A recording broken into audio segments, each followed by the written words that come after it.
Chapter 19. April 4th, 2169. 1427 Set. Citadel, Abra Ward. Ad Astra Citadel HQ. Alia Cadre, Quarian. Deep breaths, she told herself, while she waited for the elevator to arrive on the 6th floor. When she had sent in her application, she hadn't even considered that Ad Astra would take it seriously. After all, who would hire a Quarian, especially one exiled by the migrant fleet? Not even other Quarians would give her a second look when they found out. The reason behind her banishment was irrelevant. The only fact that mattered was that it happened. Perhaps the reason was that the humans were still new to the galactic stage, that Alia got the invite for a job interview. Yet their opinions were probably influenced by the rumors circulating in Citadel space about her species. Inside Citadel space, every Quarian was just one step from becoming persona non grata. Additional checks at spaceports, random controls by police officers, and more were standard for every Quarian on their pilgrimage. Still, Alia would take her chance with this interview. This was something that every Quarian learned on their pilgrimage too. If the consequences of an opportunity only consisted of lost time and/or humiliation, you took it without hesitation. As a Quarian, you never got many of them in the first place, so one took what they could get. A soft ping sounded inside the elevator cabin when it arrived on the 6th floor. Its doors opened and Alia stepped out into the hallway. Her visor took a moment to adjust to the new light conditions, and after that, she took a look around. The hallway wasn't overly decorated or tried to intimidate through an obvious show of wealth. Instead, the hallway was quite empty, yet the decor captivated one through its simplicity and elegance. One wall of the hallway was dominated by large windows that let in the light, which was reflected by the polished stone floor. At regular intervals stood potted plants that Alia had never seen before, but looked quite nice. The only thing she hoped was that her atmosphere filters were good enough that no spores or pollen got through.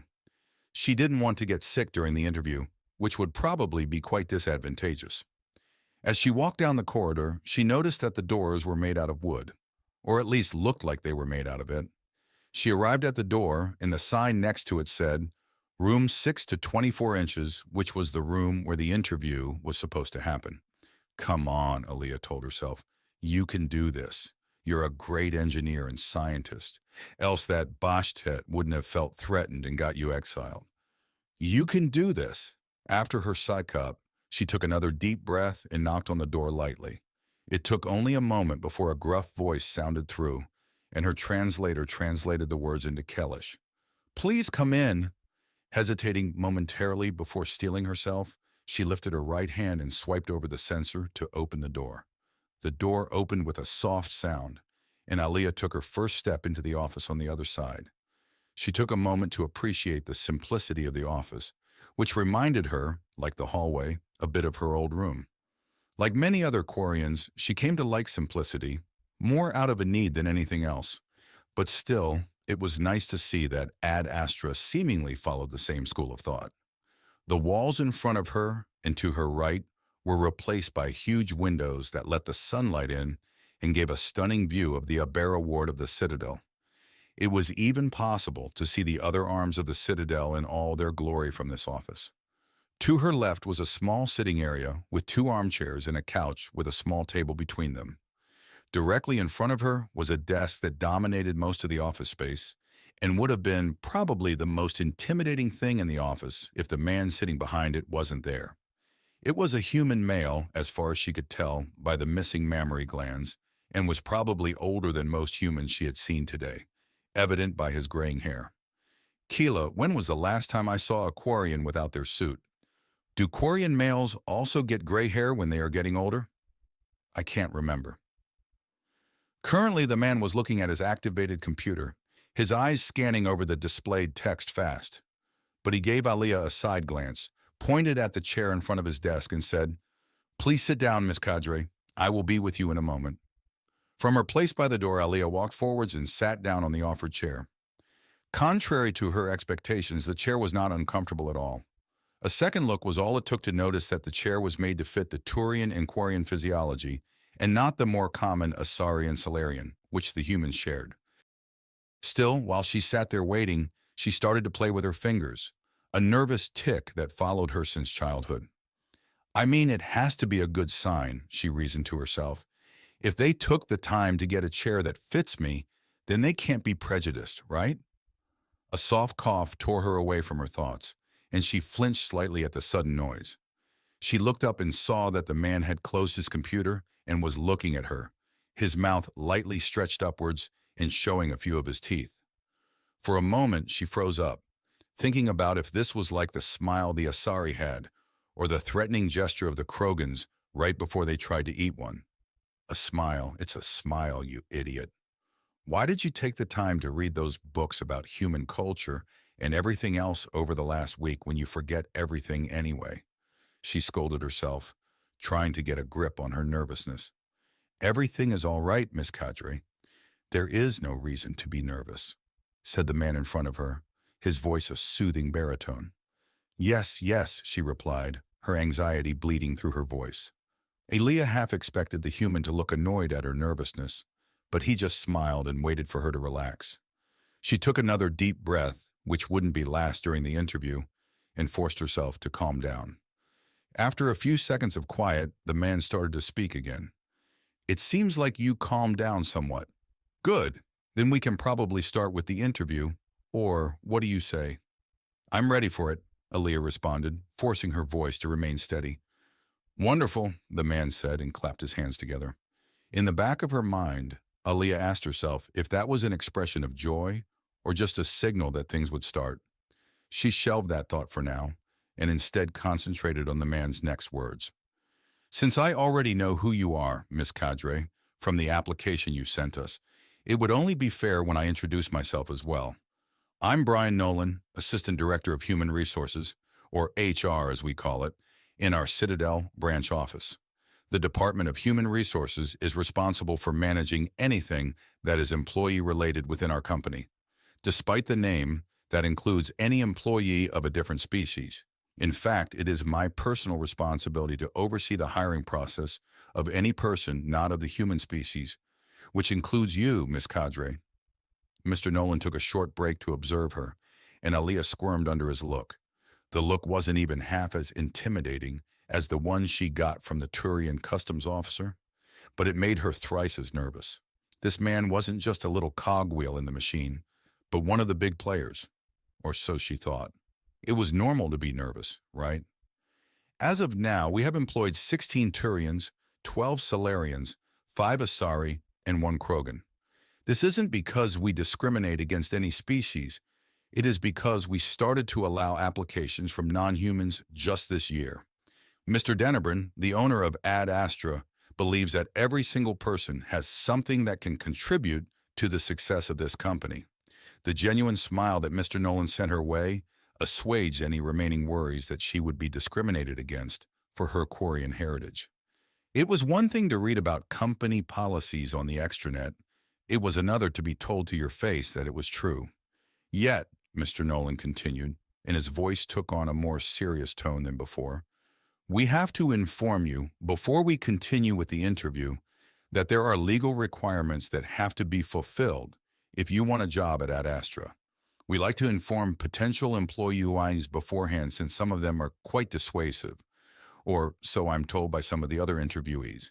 If you have any questions, please ask them, and if you think you can't accept any of the following conditions, say so, and we finish the interview right then, because these are not negotiable. Have you understood everything? Aaliyah swallowed but nodded nonetheless. She had already heard that Ad Astra dictated a few conditions if any non-humans wanted to work for them. She didn't know what they were, but they couldn't be so bad, right? Seeing her nod as a sign to continue, Mr. Nolan put his hands together in front of him and said, Very well, as I already said, there are a few non-negotiable conditions. You probably know that Ad Astra has a close working relationship with the government of the Systems Alliance, especially their military. For that reason, we expect every employee to sign a non-disclosure agreement so that every secret of our company or the alliance that you will come across is protected. If someone breaks the agreement, the punishments can range from immediate firing to prosecution for treason. Treason? Gasped Aaliyah. Yes, treason, confirmed Mr. Nolan with a nod that conveyed how serious he was. Some of our employees have access to military secrets, so anything that could endanger them is taken as espionage. I see, said Aaliyah slowly, trying to understand what he meant and what was so special about it. To her, it seemed like a standard contract that was used in most companies. At least their definition of terminating the contract didn't mean the termination of the employee, too, as some businesses did in the terminus systems, but that was the terminus for you. I guess there is something more? She inquired. That is correct. If an employee is a citizen of the Systems Alliance, the non-disclosure agreement would have been the end of this particular endeavor. But since you and some of our other employees are not, you need to sign an additional agreement. With this agreement, you agree to give up your right to a trial held by your government. In essence, any crime that concerns your relationship with Ad Astra will be tried by a human court of law. That seems, appropriate, said Aaliyah hesitatingly. For a moment it didn't sound too bad, but the longer she thought about it, the more she understood the implications. Should anything happen, then there would be no fair trial. The judges would be even more biased than the Citadel Council. She would basically be working for them with a damaged suit. One little mistake, and she would be sick. If she could recover from it, would be up in the air. Does this apply to the Council species too? Aaliyah inquired. Of course, confirmed Mr. Nolan. The human ambassador herself got an agreement from the Citadel Council that this kind of contract is legally binding. The Citadel Council agreed to this, repeated Aaliyah, disbelieving that the Council of Bashtets agreed to this. Our ambassador can be fairly convincing, said Mr. Nolan. We already had to make use of this. A Solarian with connections to a warlord in the Terminus systems tried to get access to confidential files. He's currently serving a 10-year sentence in a human prison whose location is kept undisclosed. She knew that he said the last thing to intimidate her, to let her know what could happen if she broke the rules. And it worked. There was no doubt that there was more behind the story of the imprisoned Solarian. If she had to take a guess, the Solarian was probably an STG agent that tried to infiltrate Ad Astra to get access to military secrets. A smirk appeared on her face, not that anyone could see it through her mask. It was always nice when those fast talkers got one-upped. The only thing that would have been better was if it had been one of those arrogant blue bitches. Do you need some time to decide if you can agree to the outline conditions? Asked Mr. Nolan, distracting her before she could really start to rant about the Asari. No, not really, answered Aaliyah with a shake of her head. In the end, it was an easy decision for her. She had no home, no place to return to. Of course, she could look for some job that didn't have strings attached, perhaps in some rundown workshop as a repairwoman. Yet the thought alone gave her shivers. She had a bright future once, and she wasn't ready to give it up yet. She wanted more. She wanted to be someone important. And if she couldn't be that in the migrant fleet, then she would become it somewhere else. Ad Astra was a chance that would never come again. So she would take it. Burn bright or burn out, just like her mother had told her when she was little. I agree to the conditions. Wonderful, said Mr. Nolan with a smile, visibly relieved that this topic was over. We will need your signature, but that can wait until we discuss the actual contract. I would like to continue with some other questions. We need to know a bit more about your personal information. There are some gaps in what we know, so we would like it if you could fill them. What do you need to know? Asked Aaliyah, already knowing what he wanted to know, but still hopeful that the questions were about something else. In preparation for this interview, I tried to learn a bit about Quarian culture to avoid social faux pas, and I couldn't help but notice that the name you wrote on your application was only Aaliyah Cadre. I thought that all Quarian names had the name of a ship at the end. I believe it was NR for Quarians on their pilgrimage and VOS for adults, or am I wrong? Normally, yes, answered Aaliyah. Her very, very tiny hopes were cruelly crushed and ground so much that not even specks of dust remained. Yet was it really a surprise that the first thing Mr. Nolan asked was about her missing ship name? Most versions of the Galactic Codexes highlighted the importance of the ship name for every Quarian, and here she was without one. If that didn't raise any warning flags, then she would have thought that they didn't do their research very well. "Then could you please tell me why you didn't add it?" asked Mr. Nolan, and from the tone he used, Aaliyah knew that this wasn't a question that she could refuse to answer. It was hard to get the words to cross her lips. Like speaking out loud would make her situation more real than it already was. Perhaps she had denied it somewhere deep in her heart, convinced her subconscious that this was just an extended mission away from the migrant fleet.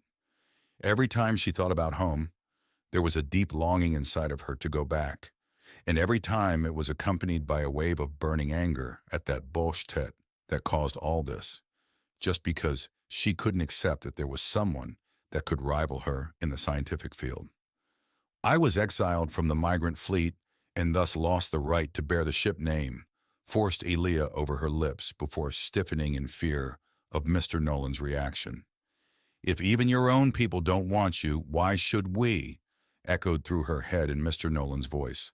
She readied herself to be told to leave the premise after the admittance of her exile, but to her surprise, Mr. Nolan only raised one of his eyebrows in response. "That was unexpected," said Mr. Nolan slowly. "Does that happen often? I mean, do get Quarians often exiled?" "No, it does not. Only 7 in the last century. Well, 8 now with me," answered Aaliyah more out of reflex than anything else. That definitely wasn't what she had expected.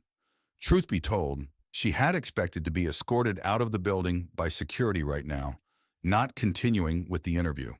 "Sir, she started hesitatingly, but stopped since she couldn't articulate what she wanted to ask without sounding more like an idiot than she already did. Mr. Nolan just smiled slightly in response and leaned back into his chair before saying, "I can guess what you want to ask. You're wondering about my reaction or lack thereof, am I correct?" "You are," she admitted, her voice a soft whisper. "Normally the interview would have ended right then, but we informed us a bit about you, about your old workplace during your pilgrimage. You had talent back then, and we're sure you only honed it further. So we're ready to overlook a few things as long as they won't come back to us. Or is there anything that we need to know?" The hard stare that Mr. Nolan directed at her made her squirm, but somehow she felt more relaxed than before. Perhaps it was the fact that the interview was still going on, or that her exile seemingly had no effect on Mr. Nolan's opinion of her.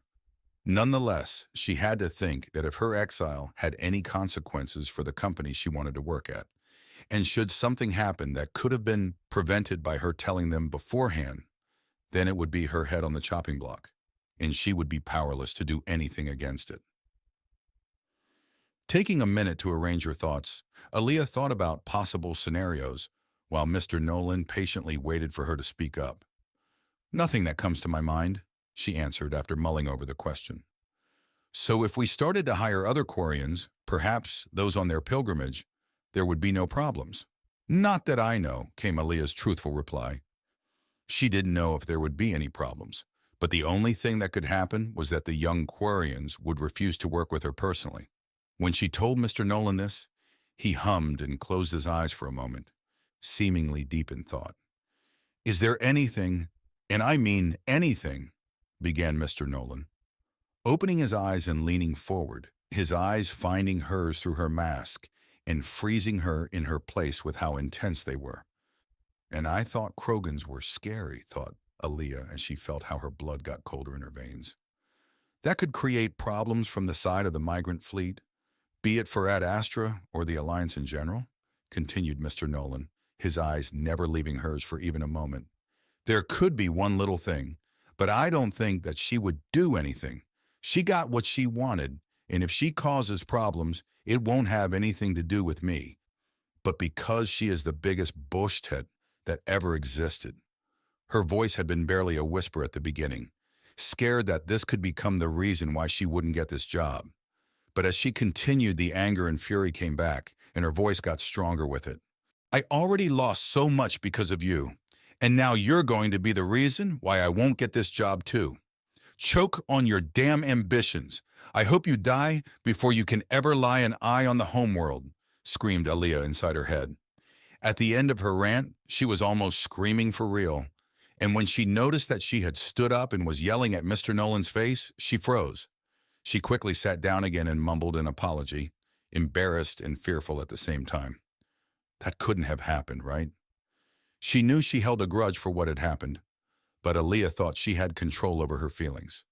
Perhaps it was the tension of the situation coupled with the feelings she had repressed for months that it all came out now. She hesitatingly looked back to Mr. Nolan after she had averted her eyes out of embarrassment, expecting to see. Aaliyah didn't know what she expected to see, only that she hoped it wasn't anger. When she finally looked at him, Mr. Nolan appeared completely expressionless.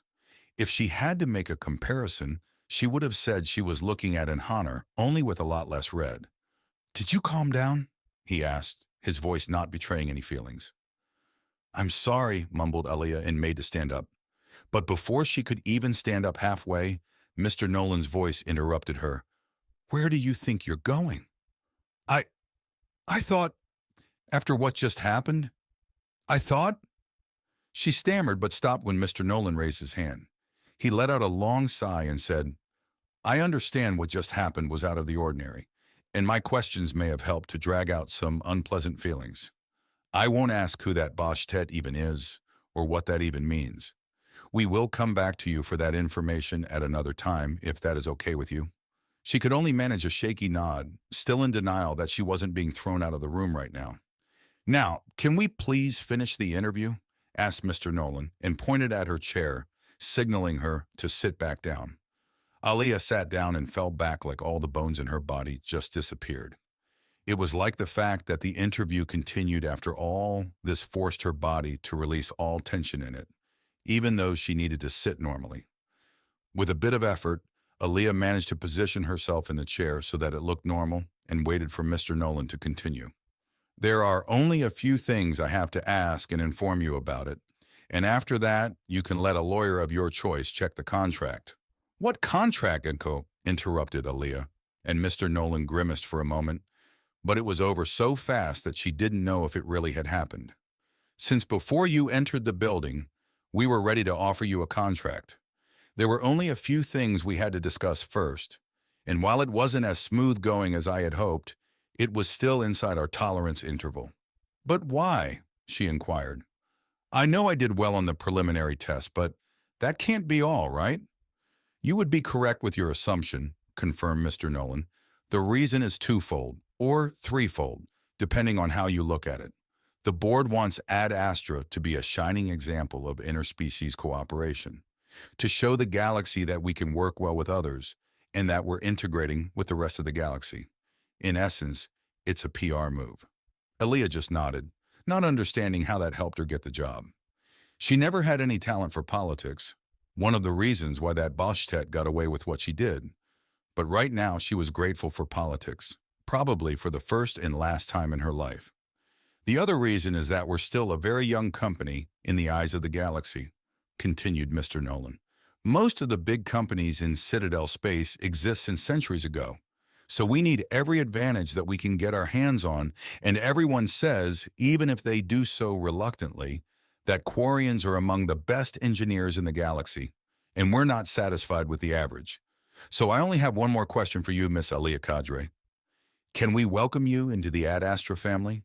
Under her mask, Aaliyah mirrored the smile that appeared on Mr. Nolan's face during his speech, and with a nod devoid of any of her previous nervousness or hesitation, she answered his question.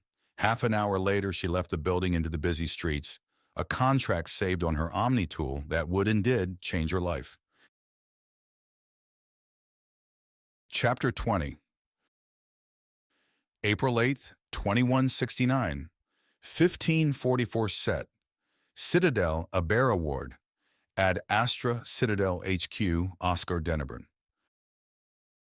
"As I've told you before, sir, some of the brass are not happy with your decision to allow this," drawled Captain Messi Bergamini with a thick Italian accent. "And as I've told you before," I answered calmly with a hint of ice in my voice, "they either accept my decision or feel my dissatisfaction with their repeated attempts to try and influence me. My superiors won't like to hear that. They don't have to like it. Just accept it. And please, the next time you contact them, impress on your superiors that I don't make idle threats and that they should be ready to face the consequences of their actions if they push me too far. And I meant it. Ever since I allowed the employment of non-humans in my company, there had been complaints from the Alliance's side. Mostly, upcoming politicians used the fact to portray me as someone who didn't care about humanity and would prefer to use aliens as workers rather than humans.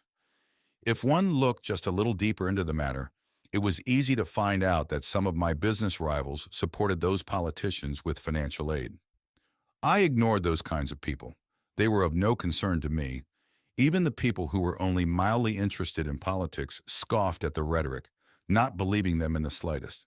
It paid off to be known as one of the greatest supporters of the Alliance, and I did my best to continue to cultivate that image, even after leaving my post as Minister of Economics. No, the people that concerned me were high-ranking military officers that didn't understand why I did what I did. I could understand why they would be concerned that I hired people from other species, since Ad Astra was the premier military contractor of the Alliance. Ships, weapons, armors, and more. The danger that the other species could learn about our military capabilities and projects was immense. But did they truly think that I would be so foolish and do that without countermeasures in place? The biggest military contractor of the Alliance opens for employees of other species, and nobody even stopped to think about the why? What kind of idiots were they? Of course, it was one big trap for foreign spies. I coordinated everything with the AIS from the beginning. Every applicant was double-checked by AIS agents before they even arrived for the interview. If anything unusual popped up, they were flagged and their employment was almost a sure thing. After all, is there a better way to avoid involvement from the other species' governments, or even the Council, than having the spy sign away all their rights? One STG agent, and it was an STG agent, no matter what the official story said, could attest to that, and I hoped Andrew was quite happy with his catch. Last I heard, the STG agent gave up the locations of a few listening posts close to our border. Nothing happened since they were out of our territory, but I was sure the AIS was happily feeding them false information, and at the same time trying to identify more of them. Yet the cooperation with the AIS was only one of the reasons why I decided to employ aliens. The other one was their knowledge and know-how. I'm holding to the belief that humanity can catch up with the other galactic civilizations on a technological level, even before the Reapers appear. But why shouldn't we try to use the accumulated knowledge of hundreds, no thousands of years of space travel that the other species gathered? Asari, Solarians, Turians, and Quarians, every single of these species had more time and practice with ESO technology, so why shouldn't we make use of it?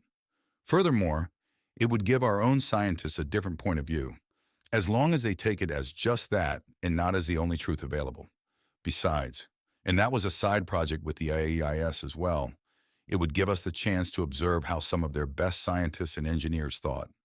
Trying to understand how your opponent thought gave you a leg up on them, and we needed every advantage we could get to close the gap between us. A cough ripped me from my thoughts, and I leveled a cold stare at Captain Messa Bergamini. He didn't seem fazed by it in the least, and I had to give credit where it was due. I had seen other men shaking when I stared at them before. Instead, he just smiled and said, "I will inform my superiors of your words, and I will forward your request to their superiors as well." It was almost impossible to see, but there was a spark of glee in his eyes at the thought of telling his superiors to fuck off. I knew there was a reason why I liked him more than his predecessor. Ever since I left my governmental place, the Alliance military saw it fit to place a military liaison officer at my side, to inform me, and in extension, my company, of any needs the military had. On the one side, it was quite useful since it helped to keep my schedule clear of any meetings that took hours, when only one message would have been enough. But on the other side, some high-ranking officers assumed, quite falsely at that they had any power over me. Suffice to say that I quickly disabused them of that notion. One quick visit to Arcturus Station, and detailing to the new Secretary of the Navy how much it would cost if Ad Astra wasn't the one building the new ships of the Navy, an almost passing commentary about how some military officers didn't understand where the line between my power and theirs was, and voila, I got a new military liaison officer, and he got a few new superiors. I had hoped that that would have been the end to that, but some people could be quite stubborn. Still, they weren't that much of a problem. They were more like a fly that buzzed around one's head, and a simple threat got them off my case for the time being. Good, I said. Is there anything else that you need, or that your superiors want to know? The only thing left is the monthly progress report on construction and development. Very well, you will get a progress report by the end of the week. There are some things I would like to confirm for myself before that. I hope you understand. Of course, sir, responded Captain Messerbergamini. Then will you excuse me, sir? I gave him a nod to signal him that he could leave, and he answered with a crisp salute before leaving my office. Leaning back in my comfy office chair, I thought about the topics I would have to put in the progress report. It would become a pretty long list since Ad Astra had a lot of irons in the fire currently. If I started to make a list, I would begin with the current progress of the construction and development of the newest Alliance Navy vessels. In less than 2 months, the Alliance's newest dreadnought would be ready for service, and it would become the last we would add to our fleet for the foreseeable future, since we would hit the maximum number of dreadnoughts that the Council allowed us to have, at least until the Turians finished the one they had in construction right now. But that would take some time. Yet even then, there were already other plans to use the spot for a new dreadnought for something completely new. The project was still in its theoretical phase since the scientists hit more than one roadblock, and even Takahashi was struggling to find a solution to their problems. I didn't doubt for even a second that they would find one, but that would take time and resources were something of a bottleneck right now. With every passing month, the Alliance's expenses would rise without any sign of slowing down. Sure, the income was rising as well, but not as fast as the expenses. The yearly maintenance cost of all military vessels combined was more than the construction cost of 5 prototype dreadnoughts. And let me tell you, prototypes were a hell lot more expensive than the regulars. I had done my best to stabilize the economic situation during my time as a minister, but there was only so much I could do. The 8 years I had been in office hadn't been nearly enough to prepare us for the enormous amount of money and resources we would need to continue our current rate of growth. That was one of the reasons why the construction of further ODPs had been delayed. All colonies on the edge of our territory had at least 2 of them, and Shanxi had even 4 of them. Furthermore, our most developed colonies like Terra Nova, Amaterasu, and Eden Prime had the same amount. The only 3 places that had even more than that were Earth, Arcturus, and Reach. Reach especially was quite safe since our prototype for the orbital defense platform was stored there. It was also called the Super ODP by the soldiers that had seen the first test firing. It was no surprise that it got that nickname since the SOPD tore an old dreadnought apart. Sadly, the recharge time took much too long to be effective in any kind of prolonged battle. On the other hand, the psychological damage of seeing one of their strongest ships destroyed in one hit was more than enough to turn the tide of the battle in your favor. Yet the prototype in the Olympus system would probably stay the only one for the next 5 years, since its construction cost was already at the level of an up-to-date dreadnought, and in theory, it was still in development anyway. Furthermore, when, not if, the other species realized the destructive potential and how far we had already developed the ODP, we would be drowned in demands to cease any further construction to preserve the balance between the members of the Citadel. In other words, they would order us to stop all production until they caught up with us or even had more or something more powerful. So we would keep the SODP hidden and improve on it while strengthening our defenses with the standard ODPs, which were more affordable too. I let out a sigh. Just thinking about writing everything down in a report was exhausting. After all, I had to write it down in a way that convinced them that this way would be the best alternative, while at the same time managing not to sound like I was blaming anyone. And that was one of the most important things to do. If anyone ever got the feeling he or she was getting blamed for the situation, it would start a round of the blame game, and nothing would even start for a few years. Nobody wanted to be known as the one responsible, especially if they weren't at fault. So I had to be careful when giving recommendations. My terminal suddenly started beeping, and I opened the connection to my secretary in the outer office. "Yes, Catherine? Do you need something?" I asked. "Mr. Dennebrun, your 4 p.m. appointment is here. Shall I send her in?" came the voice of my secretary from the terminal, her voice tinged in her Canadian accent. Of course. Please see Miss Levesque in. It took only a few moments before the door to my office opened, and a smartly dressed woman entered. She was of African descent, and her darker skin tone was complemented by her black curly hair that flowed freely around her shoulders. A playful smile was plastered on her lips, but one had only to look at her eyes to see that it was just a facade. They showed an amount of seriousness and alertness that stood in contrast to her relaxing and easy smile. Not that it was easy to recognize in the first place, since she was trained to hide her intentions, or else she wouldn't be effective in her chosen profession. "Mr. Dennebrand," she greeted, her voice in alto that created a bit of a discrepancy to her small stature that wasn't taller than 1.6 m. "Chloe, it is good to see you. I hope the travel here went well." I welcomed her with a genuine smile and an extended hand. Her smile good a bit more real as she took my hand and shook it. "Yes, it did. No problems, other than the usual waiting time whenever someone has to deal with Citadel customs, be it here on the Citadel itself or at the border." "That's good to hear," I said. "Come, let us take a seat. I'm sure you're a bit tired from the long journey." I pointed to the lounge area at the side, and Chloe nodded with a relieved sigh. "Catherine, could you please bring us 2 coffee?" I asked my secretary through the still open communication line, while looking questioningly at Chloe to see if she was all right with coffee or if she wanted something different. A shake of her head signaled to me that she was fine with a cup of coffee. "Of course, Mr. Dennebrand. I will be with you shortly." Chloe and I went towards the lounge area and sat down on the 2 couches facing each other. We continued to do some small talk while waiting for the coffee. I asked a bit more about her journey, and Chloe asked about my progress in hiring people from other species. All in all, it was nothing important, just something to bypass the time until Catherine arrived with the coffee. Around 10 minutes later, the door to my office opened once again, and Catherine came in, balancing a tablet with 2 white steaming cups of coffee. Catherine was a head or 2 taller than Chloe, with black hair just like her. The only difference was that it had been put into a bun. It gave her the appearance of someone with a no-nonsense attitude, which I was really grateful for. Thanks to her, many annoying requests and people were turned away before I even heard of them. Without her, my timetable probably would have been even more full than it already was. Yet she wasn't only the best secretary I could hope for, but my bodyguard as well. She was trained by the AIS to be a personal bodyguard for VIPs, and Andrew had her assigned to me. He argued that I knew enough critical information that I could be targeted by hostile elements trying to get access to them and should be protected.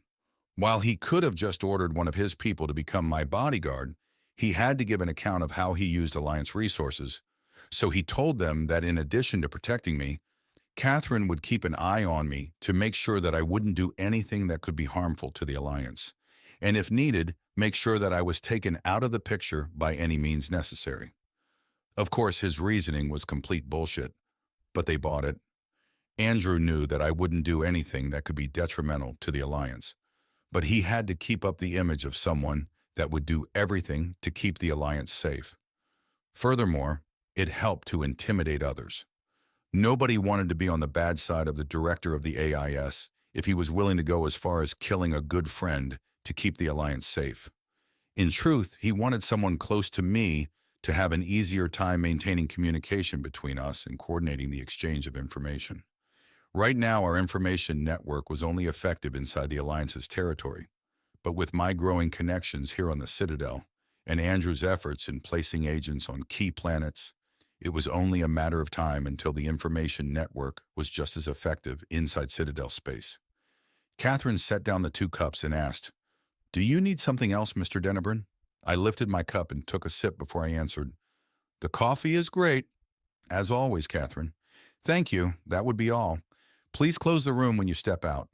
With a nod, Catherine took a step back from the coffee table between me and Chloe and turned around, leaving the room. After the door closed, it took only a moment before a quiet hum could be heard, and the enormous windows through which I could observe the whole Averill war turned opaque, letting through only enough light to not need to turn on the lamps. Chloe lost the smile that she had still plastered on her face and mumbled more to herself, "You're taking security seriously, huh?" I knew that this wasn't a question directed at me, But I chose to answer it anyway to assure Chloe that everything we discussed in my office right now would be kept secret from any prying ears and eyes. You know me. I don't like it when people think that they're allowed to learn my secrets without my consent. The room is shielded against any listening device from outside, and lip reading isn't possible either, thanks to those windows. Furthermore, the office was searched for bugs an hour before, and the only person entering the office before you knows better than to even try something like this. So nobody will know what's going on inside here? Yep, nobody will. And if it helps to make you feel safe, we're even protected against snipers. I commissioned a Citadel company to provide my office windows with a kinetic barrier that would stop even bullets from high-caliber sniper rifles. And so far it held what it promised. Not that anyone had truly tried to kill me. Yet anyway. So there is a company out there that has the specifications for a part of your office defenses?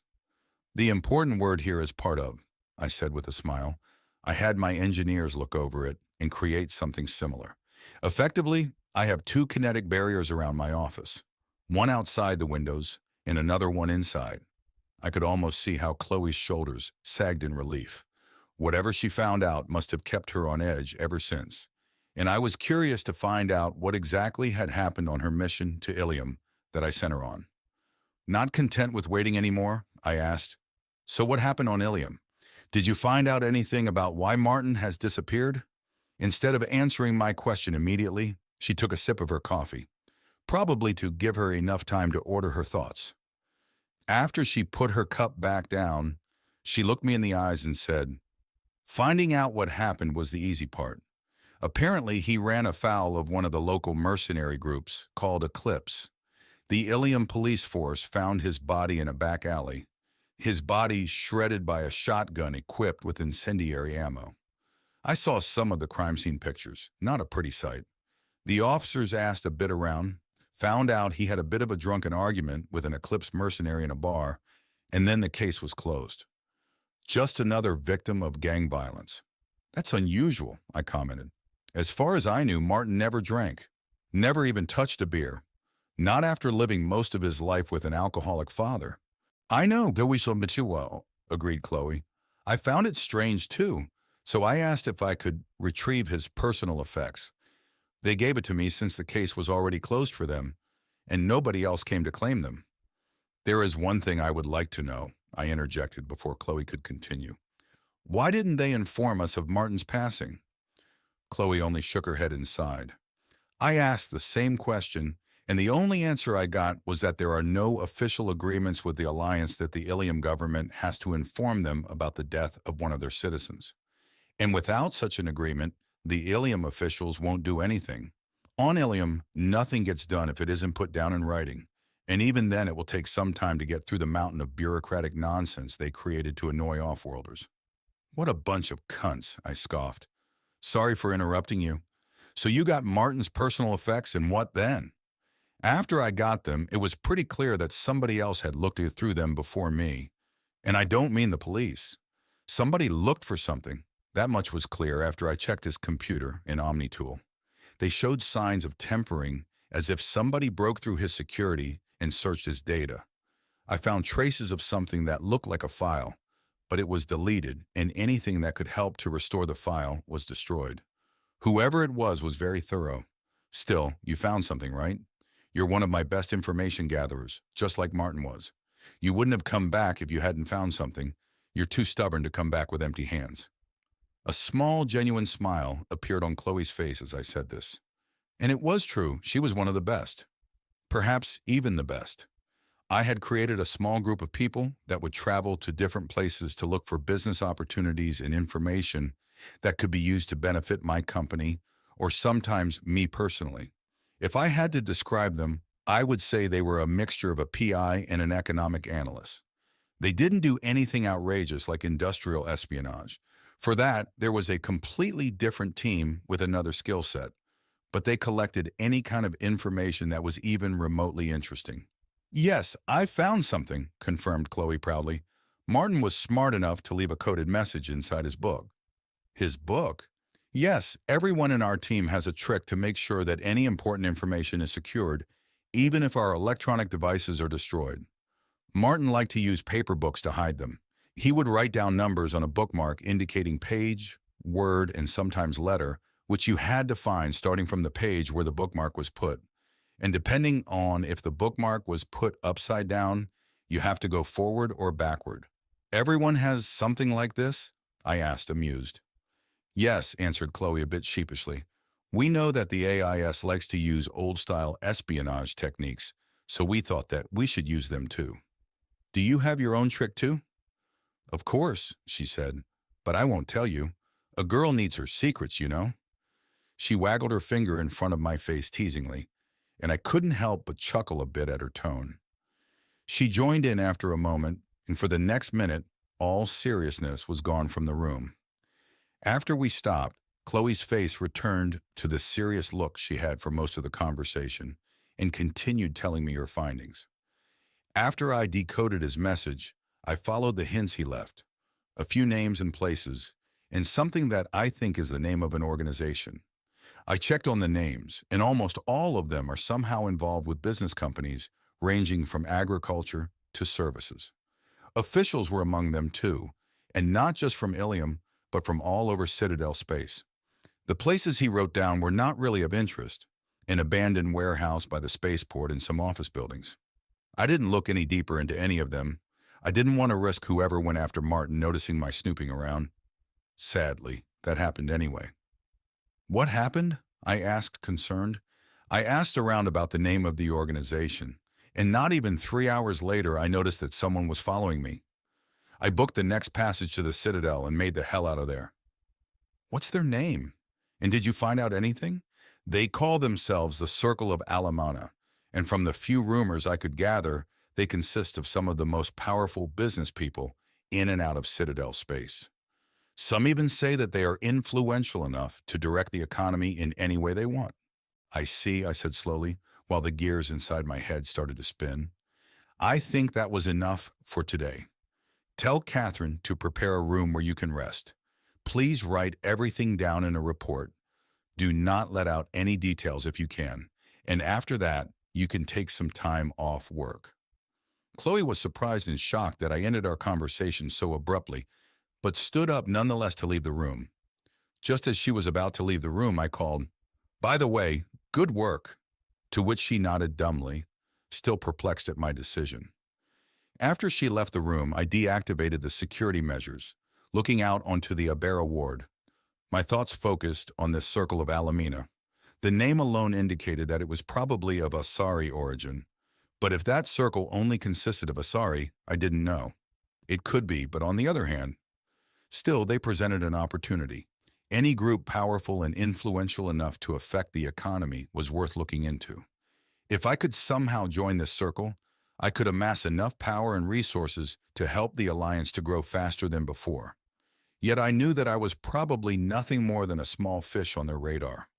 Before I could even dream of getting into contact with them, I would have to concentrate on my power base here on the Citadel and make enough connections and business deals so that they would see me as an asset to their organization. And if I managed to join them, no, one step at a time, and after that, prepare for the next one. A smirk slowly grew on my face. Chapter 21. August 18, 2169, 2047 set, Citadel Presidium. In my experience, there are two things that everybody who goes to a high-class party wants: influence and money, and they all accumulate into power. No matter what species, in the end, we're all the same, and I'm no different. My secretary will contact you regarding the details, but I'm sure we will find a compromise favorable for both sides, said the Turian in front of me, and held out his hand for a shake. I sure hope so, I answered and shook it. At least there will be less paperwork to go through. The Turian let out a metallic chuckle. That's true. For a small colony like ours, the paperwork can take a while to go through. We may be still in council space, but too close to the edge of it. It would take 3 to 4 years until my government approves selling half a dozen starfighters. And that's too long. The pirates and slavers around the border are getting bolder by the month, and it won't take long before they consider striking inside Citadel space. With the amount of firepower you will have in a short time, they will think twice about hitting your colony. 1 frigate, 2 corvettes, and a dozen starfighters will make it too costly for pirates to hit you. They may not be military grade, but I promise they will do their jobs, Mr. Avestus, I responded. I know they will. Pirates and slavers are nothing more than cowardly scum. They will run after the first serious pushback, and from the specifications of your colonial defense selection, the frigate alone will be enough to put fear into their hearts. And I must say, Mr. Denebrin, for being so new on the galactic stage, you're catching up well. Your ships have still ways to go before catching up with the Turian designs, but in another decade or so, you will be on par with the Asari and Salarians. I chuckled politely at his attempt at flattery. We both knew that it would take longer to catch up with those two than a decade, at least where actual military hardware was concerned. Yet even our older models could still compete with the other species on the semi-civilian market and make me enough money to finance the development of newer models for the Alliance military. That was one of the reasons why I had the Colonial Defense Selection put together. It wasn't just an opportunity to make money, but also to see how our older models stacked up against those from other species. From there, my analysts would be able to create prognoses about how our current models would fare in a direct confrontation with the ships of the other species. And with these simulations, we would know where our strengths and weaknesses lay and what we could do better with the next generation. Furthermore, they will probably see actual combat against pirates and slavers, which would make the analyses only more accurate. Was it callous to use other people's struggles with pirates and slavers to our advantage? Perhaps, but they were getting a good deal on the ships I was selling to them. After all, every ship in my cold def selection was a former military ship refitted for the open market. Every time a frigate, corvette, or starfighter was getting close to the moment when they weren't fit for service in the military anymore, or the cost of refitting them was becoming too high, I bought them. Actually, it was more like a trade. I got the ships for free, and the Alliance had to pay less for a new starship. But that wasn't important right now. We stripped them of any military-grade hardware and installed weapons and shields with half as much power as the current military generation had. That way, even if they fell into the wrong hands, they would pose no threat to our military forces. The idea behind the cold def selection was for the smaller colonies further away from military hubs to have the option to arm themselves and to hold back any pirate attack long enough for the nearest patrol to arrive. Like Mr. Avestus said, pirates were cowards. If something looked well defended, they would only attack if they were desperate. At first, I had intended to sell them only inside Alliance territory, but after a month, the first offer from a non-human colony came in, and after that, the ball got rolling. Most of those colonies were at the border of the Citadel space to the Terminus systems, and they felt that the Turian patrols were spread too thin to protect them adequately. That they didn't even mention the efforts of the Asari and Salarians in this endeavor was pretty telling in my opinion. Nonetheless, I took that as my cue to expand into the whole Citadel space, and after negotiating with the Citadel Council Administration, my company was allowed to do business with colonies recognized by the Citadel. That took until the end of last month, by the way, longer than I had expected. What didn't surprise me was that my company was the fourth that got such a permit, and that the two Asari and the one Turian companies, which definitely created their own cold def selections, after ours got their permits first. Favoritism at its finest. The only reason I could still compete with them, even if they had a head start, was that the Asari companies sold their ships at a much higher price than I, and their specifications were just barely better than mine. Who wanted to buy a frigate if they could have just that and a dozen starfighters extra? The Turian company would have been a serious competitor, and they would probably become one in the next year or two. But for now, they only sold starfighters and corvettes outside hierarchy space. The paperwork needed for that was already enough to keep one occupied for a long time, and from what I've heard, the paperwork for selling an old Turian military frigate outside of hierarchy space would generate thrice the amount. Yet all that didn't hinder my business.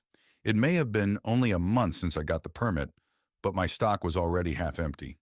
5 frigates, 20 corvettes, and around 100 starfighters sold in less than a month. I couldn't be happier. Money and new deals were rolling in, and my reputation was rising. The latter made me especially happy. I could walk into any restaurant inside Alliance space, and the moment I dropped my name, I would get one of their best tables. Sometimes just entering the establishment was enough. But here on the Citadel, my name was nothing more than a bullet point on a list of notable humans.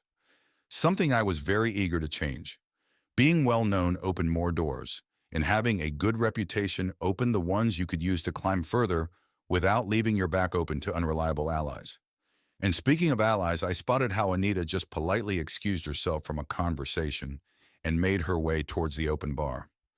I left Mr. Avestis with a promise of my assistant calling him in the next 5 days and went towards Anita. "You seem exhausted," I commented as I leaned against the bar next to Anita.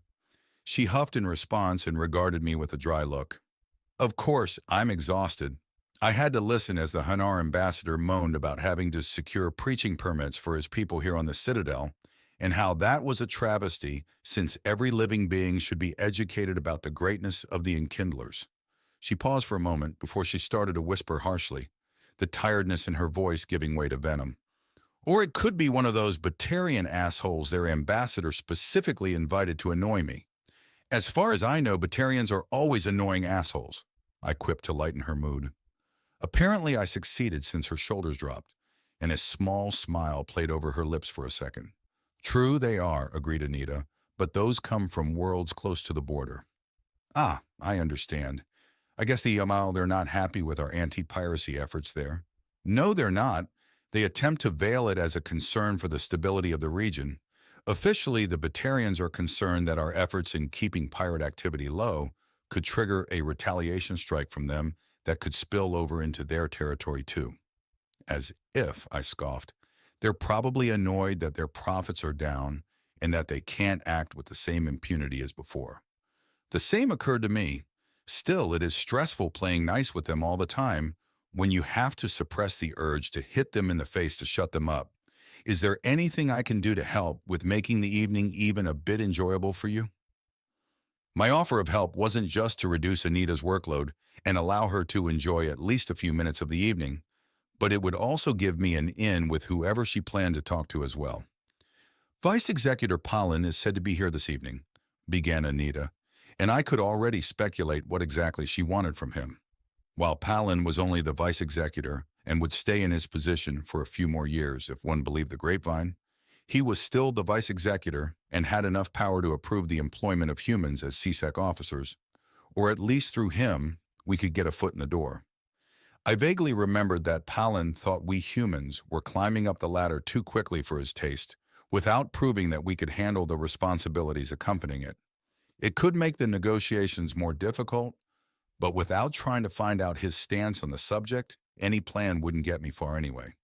"And you want me to talk to him about getting some of our people into the force? It is on my agenda for the evening, so if you could take care of that, Oscar, I would be very grateful," said Anita with a smile in my direction. I just shrugged and signaled the barkeeper to pour me a glass of wine. "Just to be sure, no restrictions?" "Getting some of our own on the force isn't that important right now, I call," replied Anita. "While it would make good PR, we can still wait a few more years before breaching the subject again. So don't go and promise something outlandish." "Me and promising outlandish things?" I gasped. "Dear, you seem to confuse me with someone else." I threw my arms out dramatically, barely missing the wine glass in the hand of the barkeeper who gave me the stink eye for the almost accident. With a quick smile, I apologized and took the glass off her hands. The Asari just rolled her eyes, mumbled something under her breath, and went towards the other end of the bar to serve another guest. "After that display, I'm more concerned about you making a fool out of yourself. But as I said, it's not that important right now, so go, knock yourself out." She didn't look at me as she waved me away with her hand, but I could see how the corner of her lip twitched upwards. "I will, my lady," I declared with a short bow and a hand on my heart. "As soon as I see the vice executor, I will leave until then."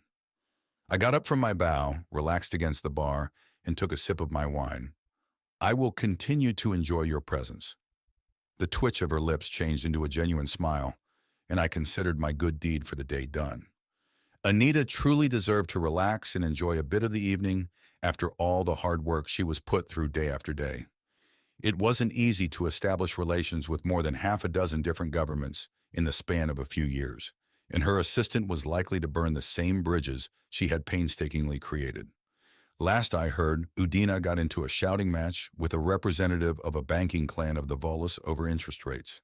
Thankfully, it did happen behind closed doors, so it didn't impact our public image, but it still showed a worrying tendency. Such outbursts, while useful in the right situation, were only acceptable when our position here on the Citadel was more secured. I didn't worry too much about Udina, though, since I was sure that Anita was keeping him on the short leash for now. I was more worried about another topic. There was another access try at the facility on Benning. We found the infiltrator before he could gain access to anything important. But it shows a worrying trend, I whispered, my voice losing all of its previous playfulness. In response, Anita clenched her hand harder around the body of her wineglass.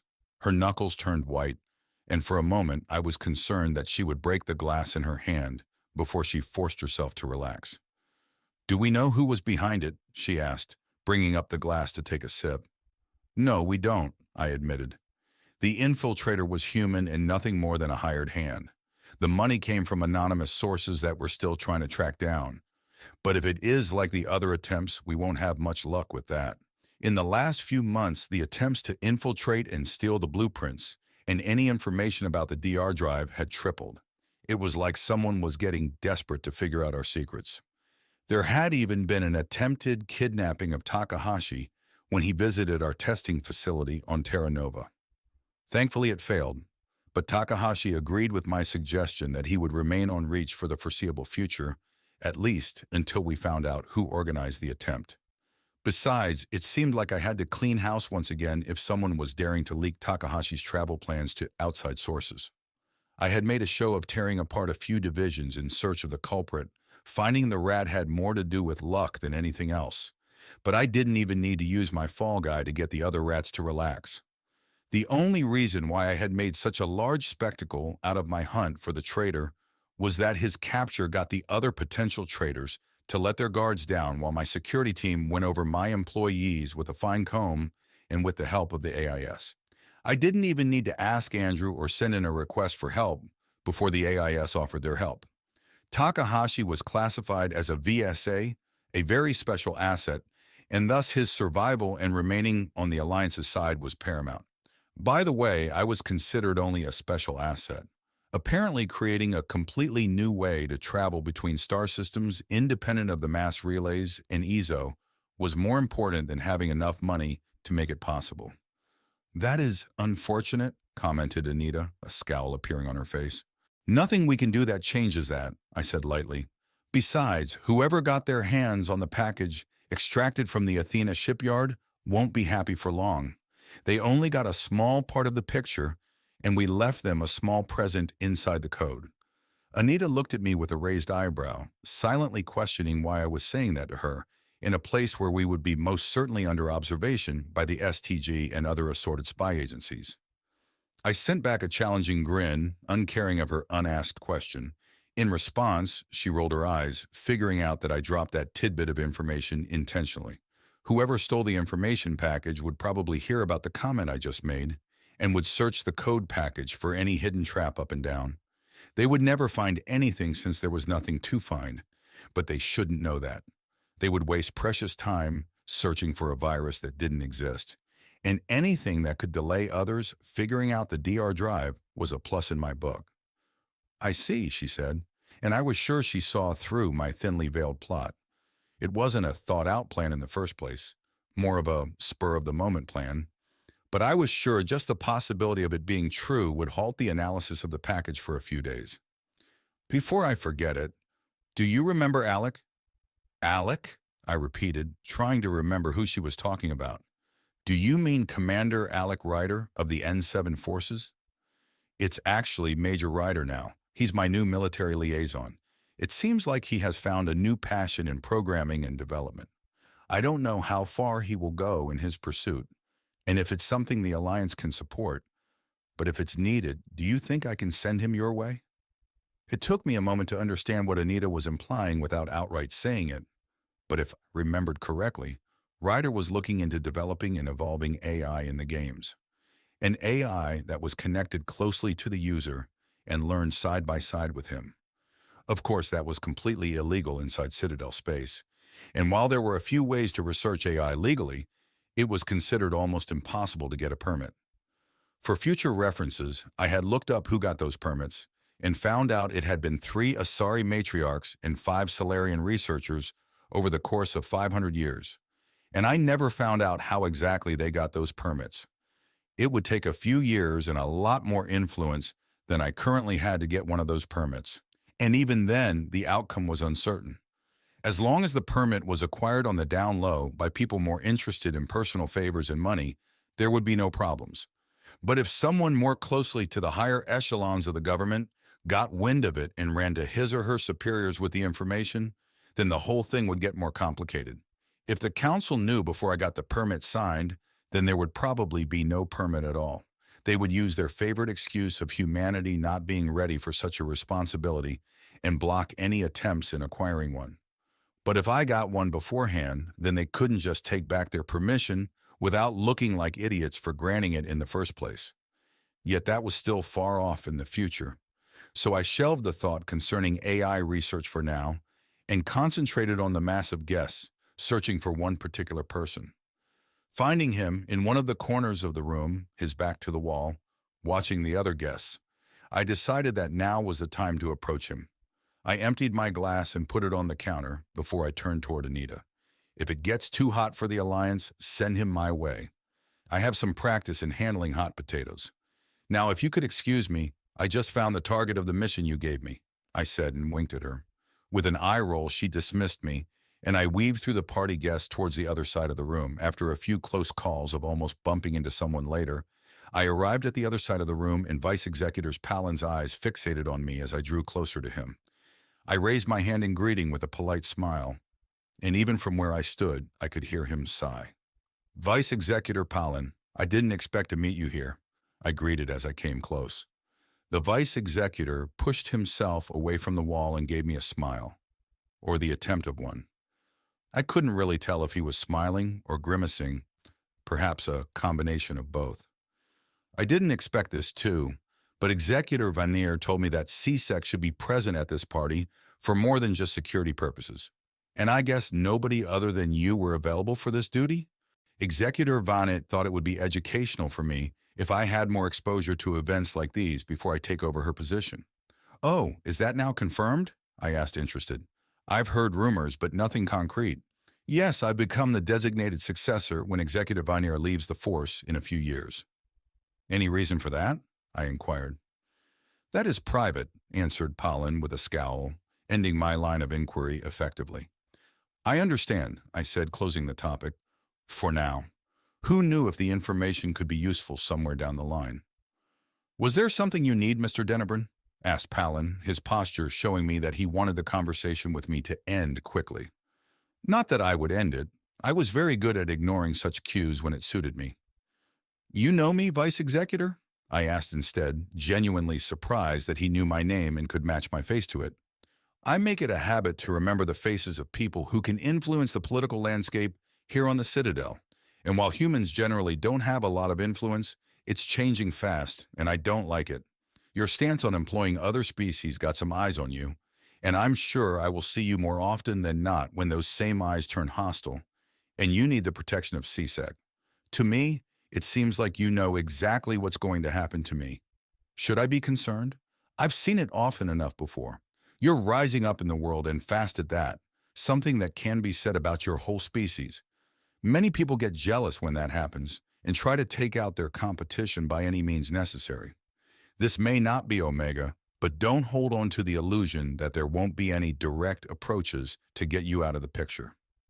I'll take your warning to heart, I said, and ignored his mumbled comment of sure, while mentally making a note to get someone to check my defenses against assassination attempts at my office and apartment. But there is something I wanted to talk to you about, I continued, and I could basically see how Palin held back from saying, finally, and rolling his eyes. He knew that I didn't come over just to make idle conversation.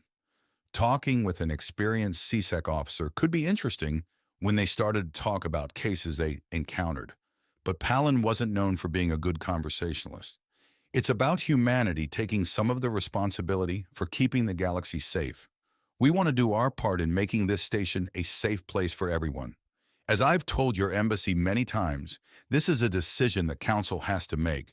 And if they believe it is too early for humanity, then there is nothing I can do to change their decision, Pallin said with a long-suffering sigh. I got the feeling that he had this conversation many times before, and that he was already dreading the many times it would come after this. I know it's the Council's decision, and they have their reasons to believe we're not ready for the responsibility that comes with CSEC, I conciliated. But we still want to show that the trust the Council already has placed in us isn't misplaced.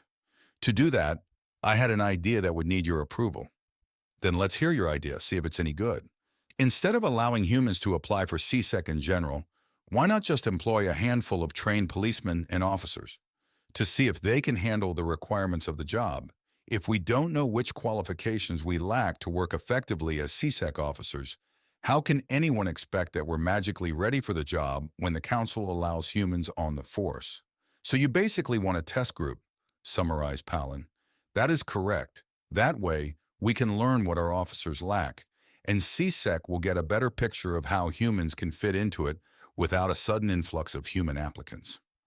Pallin was silent for a moment. He kept staring into my eyes, but there was no heat behind it. Instead, it felt like it was some habit of his to unnerve a suspect while he thought things over. Your idea has some merit behind it, said Pallin slowly, as if he couldn't believe that he arrived at this conclusion. How exactly would the selection process go? I imagine the embassy would get involved in it? Only partly, I answered, hoping that Anita wouldn't be too angry with me when I told her about this. On the other hand, she did tell me I had a free hand on how to handle it, and I didn't do or offered anything over the top to get to this point. Of course, the embassy would provide you with the files of potential recruits, a small pool of candidates that you could choose from. Let's say, for example, 20 officers and 5 detectives, 25 in total, all partnered with more experienced officers and detectives to observe and guide them. The number is too large for a first attempt, but that's probably something that Executor Vanir and your embassy will decide. What's more important is how we would proceed if any of them need to be disciplined. I don't want CSEC to become more of a political playground than it already is. I can probably convince Ambassador Goyle to give you a free hand for any disciplinary action you have to take. As long as it is by the books, I can't imagine that she has any objections. That was a blatant lie on my part. Anita would have plenty of objections, but as long as she didn't air them in front of Pallin or Executor Vanir, everything would be peachy. And personally, I thought that CSEC should take care of that. While it would certainly damage our image if an officer of this first generation got fired, the fact that we would let CSEC handle it without any interference from our side would go a long way with Pallin, the future executor. And that was something far more important than any short-term damage to our image. I see, said Pallin slowly. I'll have to talk with Executor Vanir about it. But I believe the idea has merit, and she will see it that way too. Please inform your ambassador to expect a call concerning the details. A good evening to you. And without much further ado, Pallin left me, and probably the party as well. I stood there for a minute, not quite realizing that Pallin had left so abruptly, and I couldn't hold back the sigh that escaped me at the thought that I would now have to search for Anita and explain what kind of promises I gave without consulting her about them beforehand. Somehow I knew that she would get a few concessions out of me for the Alliance and herself, even if I accomplished what she wanted me to do. Yet there was one thing I could do before I faced the music: getting a drink